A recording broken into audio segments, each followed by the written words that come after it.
Hi everyone, and welcome to part 2 of this Football Manager experiment where I've inverted the leagues round once again, just like my old experiment, and also removed all the players and managers from their teams, from their respective teams at the start of the game.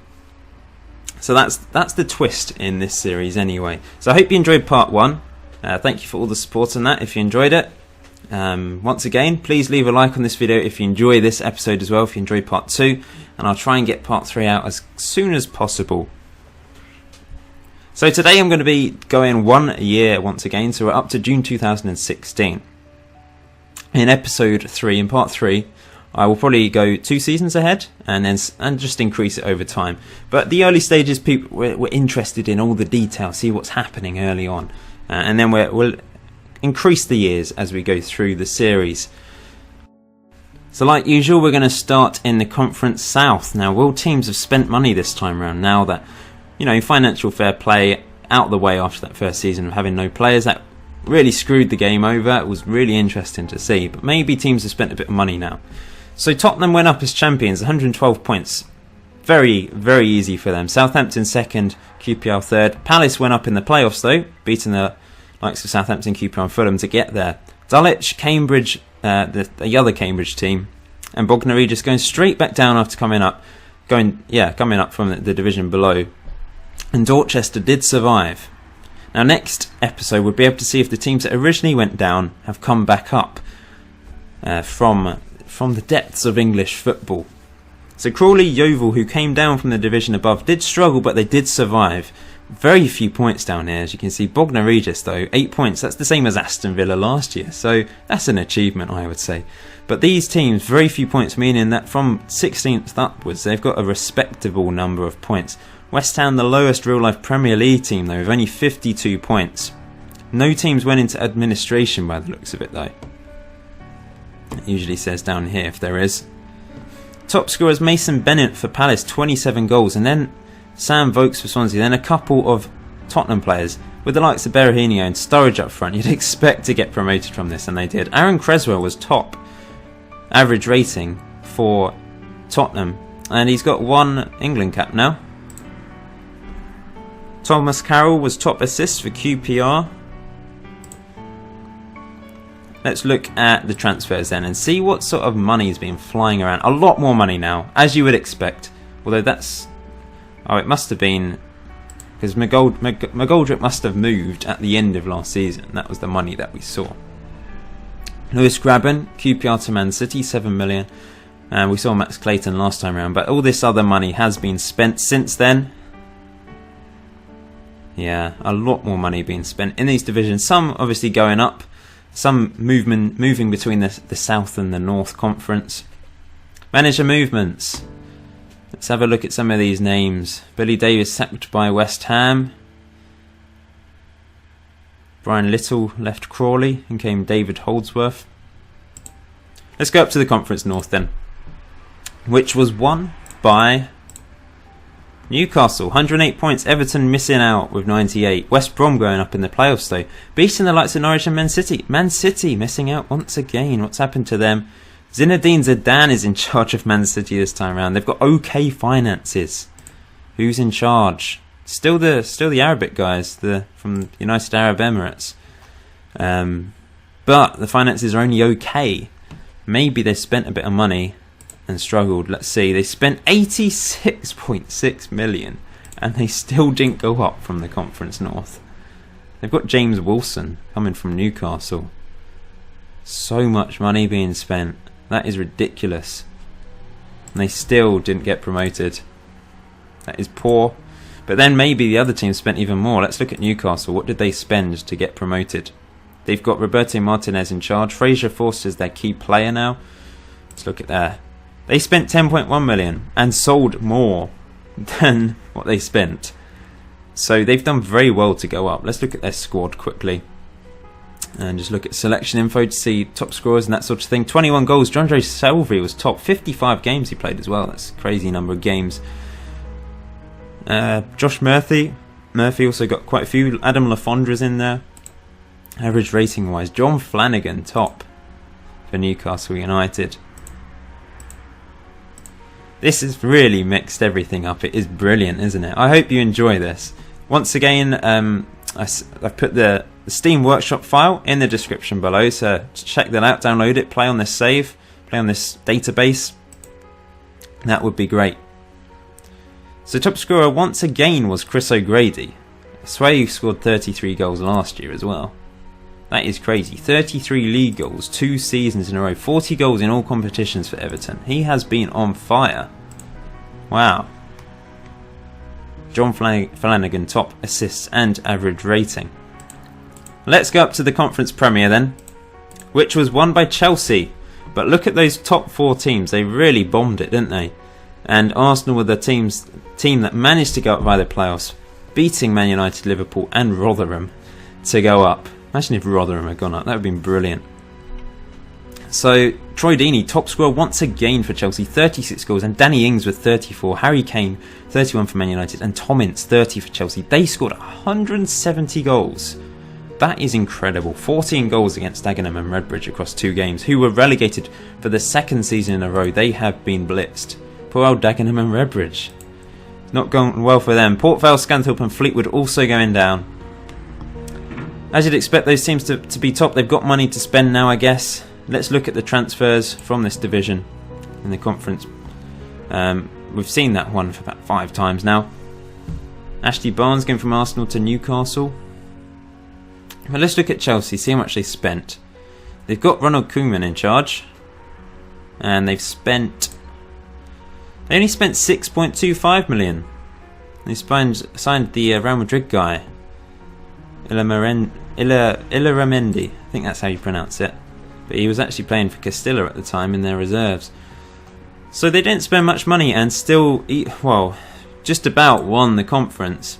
2 points ahead of Man United. I bet Man United spent more. Let's have a look. Let's see if they did. They've got Juan Mata back. No, they didn't. They spent absolutely nothing. Juan Mata on a free and Lallana on a free was enough to send them up. Let's look at their team. Top scorer, Harry Kane, 34, Charlie Austin, Lee Chung-yon and Mata. Wow, so Mata's gone back, which is, I suppose, good for them, good for Juan Mata. I think I holidayed a game once where I removed all the players and he retired. I think it was one of my starting from scratch videos. Let's go up to League 2 then. Peterborough, champions of League 2, 136 points. Bradford second, going up, and Rochdale also automatically. Oxford winning the playoffs. Mansfield and Macclesfield both just about going down over Dover and Woking there. Top scorer Ross McCormack for Peterborough, 37 goals. Did they send him on a free? Yep, they did. And he's done very well for them. Well, that's strange. He's at Leeds. They've missed out his Fulham career. It's just vanished for some reason. That's odd. Andrew Taylor. Oh, Peterborough's dominated, didn't they? 136 points. Wow, I've just noticed they won 45 games and drew 1 and lost none. That is ridiculous. Stephen Fletcher up front as well. That is amazing from Peterborough. Let's look at their transfer history. They didn't spend anything, but lots of good free transfers coming in this season. Chalobah, McCormack, Carl Norton, Ben Davies as well. Paul Cox is in charge. They have been phenomenal. Wow, let's just look at the team then. Top scorer, 48 goals for McCormack, 29 for Stephen Fletcher. They murdered everyone, didn't they? Wonder how they did in the cups as well. Have a look in a minute.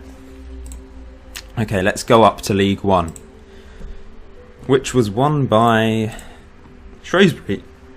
118 points. Carlisle 114 and Southend with 107 going up in the playoffs. They've been promoted twice in a row. In fact, was Shrewsbury? Let's have a look. No.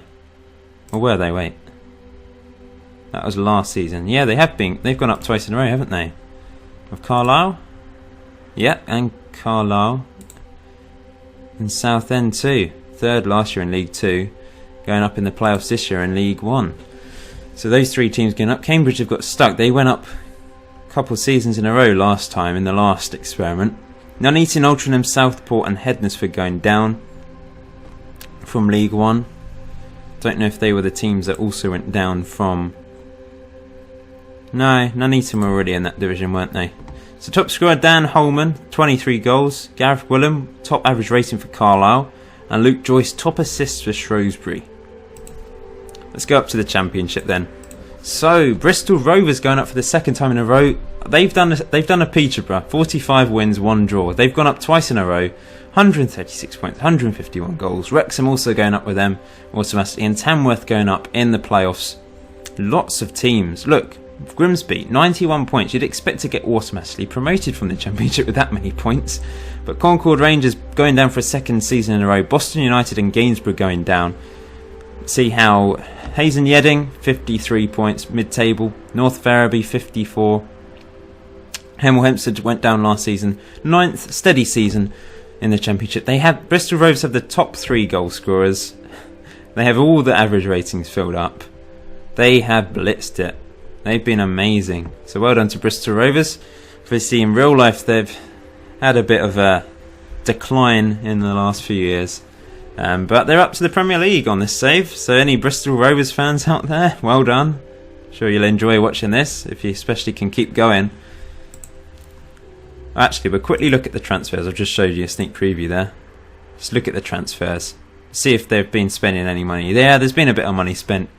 Not sort of Championship money, but, you know, League 1, League 2 money there going on, I think. Okay, let's go up to the Premier League, which was won by Lowestoft. Once again, 2 seasons in a row, they've cemented their place at the top of England. Only 2 defeats all season. 98 points. That's a record, isn't it? And they scored 90 goals. There's a lot more goals this season anyway. Stockport second with 92. Bishop Stortford third. And St Albans fourth, getting Champions League football. Brackley and Chelmsford 5th and 6th. Going down, Gloucester AFC Fylde, who did very well in the last experiment. And Maidenhead also going down. Whitehawk down in 17th. They've struggled. And Gosport, who did well in the last one. So there's been differences. It's good to see there's a difference. And we haven't seen Whitehawk winning again. It's good to see a bit of a difference. And Lowestoft, the East of England team, have done very well. They're up to 2-star reputation. Let's see their signings. See if they managed to spend any money. They spent 6 million. Of course, they had Champions League money as well as Premier League money. But that's on a lot of players. They've completely changed their team. Look at all those signings. That is ridiculous. I guess they still had a lot of fake signings. Players, sorry. And now they should all be real. Yes, they are. Top scorer, 9 goals. 3 players with 9 goals and they scored 90 goals. What is going on? That is bizarre. Unless that guy was scoring in the first team and then... Yeah, he's played some games in the first team. That's really weird though. Like, their top scorer was 9 goals. 3 players with 9 goals and they scored 90 goals and won the league. But you wouldn't have thought it from those team stats. Top scorer was in fact only 14 goals for Stockport and Barlow. Wow. So let's look at the transfers, overall transfers of this division. What was the big signing? Because we'd seen I think we saw a big signing in the last experiment by this point. But the biggest one was Solanke from Reading to Lowestoft and Dominic Samuel from Sheffield Wednesday to Lowestoft. Lowestoft, lots of sort of middle of the road signings, which has helped them win the league 2 seasons in a row. No big names in there though yet. Perhaps we will eventually see that. Danny Rose, Watford to Lowestoft. Now, that's a different Danny Rose. That's a white Danny Rose. So there's no big signings in there. I can't see anyone anyway. Maybe that will change. They probably got completely whooped in the Champions League then. We'll have a look in a minute. Let's look at the FA Cup. English FA Cup. Liverpool won it this time round. 1-0 against Leeds in the final. So Leeds did well to get to a final. Bradley Johnson with the winner. The American. How much did they sign him for? For a free. Oh, I'm thinking of the wrong one, aren't I? Oh, he is an American. Yeah, Norwich, Bradley Johnson. I'm right, I'm getting confused. He's the Norwich guy. So yeah, 1-0 win for them. Let's go to the Capital One Cup, which was won by Shrewsbury. 2 different winners, which is good to see. Different winners in there. I suppose the Premier League teams aren't into the Capital One Cup yet, which is why it's allowed these teams to do well. 3-0 win for Shrewsbury against Peterborough in the final. Peterborough, of course, did very well in the league and have really lost quite heavily in the final of the Capital One Cup. Community Shield was won 2-0 by Tottenham against Lowestoft. Unlucky Lowestoft. Dwight Gale with a goal and Jason Lowe. Johnson's Paint Trophy won by Peterborough. They did win something other than League 2. 3-2 in extra time, beating Premier League Oxford. I think they're still in the Premier League. Oh no, they're in League 2. And I'm thinking of Oxford City. Yeah, that's the other Oxford. English FA Trophy won by Man United 1-0 against Everton. Now let's look at the Champions League then. And see. It's called something different on here, isn't it? Champions Cup. Here we go. Won by Juventus on penalties against Bayern. But let's look at our teams. Look at the stages and go to groups. And see how our guys did. Lowestoft, bottom, 0 points, minus 20 goal difference. They scored 1 goal against Dortmund though. That's impressive. Leamington, bottom, minus 36. Oh dear, that is poor. But look at that group though. Where's our other teams? I doubt. I mean, Chelmsford 0 points, minus 27. I don't think the other team would have qualified. Unlucky guys, unlucky. Euro Cup won by Victoria Pleasant. Let's look at the groups then. So it would have been Staines bottom, minus 17 goal difference. Sure, we'd have seen Maidenhead as well, but there's another team. Tottenham, yeah, they won their group because they won the FA Cup and went through. Don't think there's any other English teams. Let's see how far Tottenham managed to get. They went out against Zenit. There we go. Sorted. This is the England team. Roy Hodgson still in charge. Let's look at the... Now we want to look at the other one. General info to see where the players are. Jason Steele at Tottenham. Any unusual names in there to start with? Michael Carrick's still there. He's quite old. Tom Ince at Chelsea. How's he doing for Chelsea? 3 caps for England. Looks a decent player. No real unusual players in there. Nothing, in fact, that you could argue being majorly unusual. Teams-wise, we've got Jordan Henderson playing for Celtic, who I assume must have signed on a free last season. Yes. Wayne Rooney's still at Lazio. What's he earning there? 79k a week. He's had a real wage drop, hasn't he? Since going to Lazio. Anything else? Valencia have Oxlade-Chamberlain. Guess he signed on a free, yeah. 82k a week. So the Premier League competition reputation has gone down to 3. But we'll look at clubs and that sort of thing. Finances. There are any English teams. Man United still up there. Arsenal, Chelsea, Tottenham, Liverpool. Then we've got all these new English teams up there. New English Premier League teams up there, or Championship teams. In the case of AFC Fylde have been relegated. But look, they're all up there with a lot of money. TV money. It's a huge thing. Maybe since the update they've increased the TV money because of the new deal. So perhaps that's helped them get a lot more money. Obviously Champions League for Lowestoft, Chelmsford City, Leamington, I think Stockport are high up. They've just managed to get Champions League. Let's look at some of the stadiums that are Lowestoft still at their small ground. See, they're playing at Norwich. Playing at Norwich's stadium. So they've got a planned expansion for the Crown Meadow. And it's going to be a 12.5 seater. So that's why they're playing at Norwich. I suppose some other teams are playing there as well. If we just look at Chelmsford, for example. Facilities. They are playing at Southend's ground. And they will be having an expansion as well to 12,500, which is the Premier League limit, I think. So there we go, guys. I think that's probably it for this episode. Just have a quick look at coefficients. Can't imagine. I mean, Chelsea is still up there, and Arsenal, Man United. But that would be a bit more interesting in a few seasons' time. So please leave a like if this gets 200 or so likes. I'll try and get episode part 3 up as soon as possible. That will be a 2-season part, and then from then on, I'll ask you guys how many seasons you want me to do in the next few parts. But thanks for watching. Please leave a like, please subscribe, please put your thoughts in the comment section below, and I'll see you in part 3, guys.